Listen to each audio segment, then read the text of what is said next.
Hamas से युद्ध के बीच इजराइल ने भारतीयों के लिए बम्पर वैकेंसी निकाली है। इजराइल ने अपने यहाँ नौकरी के लिए 15,000 भर्तियां निकाली हैं। इनमें से 10,000 वैकेंसी कंस्ट्रक्शन वर्कर्स के लिए हैं, जबकि 5,000 नौकरियां केयर टेकर्स के लिए हैं। हालांकि ये पहली बार नहीं है जब इजराइल ने ये नौकरियां निकाली हैं। वो भारतीयों के लिए इससे पहले भी नौकरियां निकाल चुका है। अब सवाल ये है कि नौकरियों की सैलरी कितनी होगी, क्या क्या सुविधाएं मिलेंगी, और सबसे अहम सवाल कि युद्ध के बीच कौन वहां जाकर नौकरी करने के लिए तैयार होगा। अगर आपके मन में भी ये सवाल है तो बता दें कि युद्ध गोली और बमबारी से जूझ रहे इजराइल में नौकरी के लिए लाखों आवेदन किए जाते हैं। बीते साल भी नौकरी के लिए लोगों की लंबी कतारें लग गई थीं। इस नौकरी के लिए मिल रही सैलरी और सुविधाएं लोगों को आकर्षित करती हैं, जिसके चलते वो युद्ध के बीच वहां जाकर काम करने के लिए तैयार हो जाते हैं। इजराइल के population immigration and border authority यानी पेवा ने 15,000 लोगों के लिए भर्तियां निकाली हैं, जिसके लिए यह कंपनी अगले हफ्ते भारत का दौरा करेगी।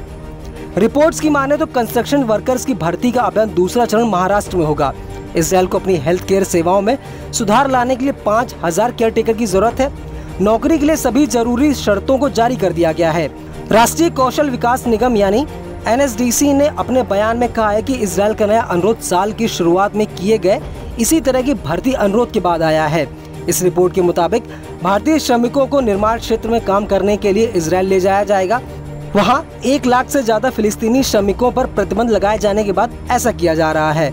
मीडिया रिपोर्ट्स में इजरायली दूतावास के आंकड़ों का हवाला देते हुए दावा किया गया है कि 2 मार्गों से लगभग 5,000 श्रमिकों की भर्ती की गई है।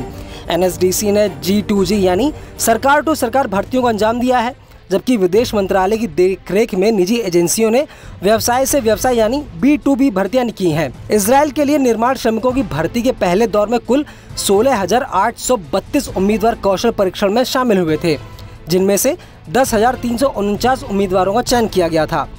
अब आपको बताते हैं कि आखिर इन नौकरियों में क्या क्या सुविधाएं मिलेंगी। रिपोर्ट्स के मुताबिक नौकरी के लिए चयनित लोगों को प्रतिमाह 1,92,000 रुपए की सैलरी मिलेगी। इसके अलावा फ्री मेडिकल इंश्योरेंस, फ्री भोजन और आवास मिलेगा। सैलरी के अलावा कर्मचारियों को प्रतिमाह 16,515 रुपए का बोनस भी दिया जाएगा। रिपोर्ट्स की माने तो सैलरी और बोनस पैकेज देकर लोग युद्ध के बीच काम करने को तैयार हो जाते हैं। बता दें कि पिछले साल नवंबर में दोनों सरकारों के बीच समझौता होने के बाद राष्ट्रीय कौशल विकास निगम ने भर्ती के लिए सभी राज्यों से संपर्क किया था। इस नौकरी के लिए भर्ती अभियान का पहला दौर उत्तर प्रदेश, हरियाणा और तेलंगाना में चलाया गया था, जिसके बाद अब महाराष्ट्र में भर्ती अभियान चलाया जाएगा। ये खबर आपको कैसी लगी हमें कमेंट करके जरूर बताएं और ऐसे ही खबरों के लिए बने रहिए न्यूज़ 18 इंडिया ओरिजिनल के साथ।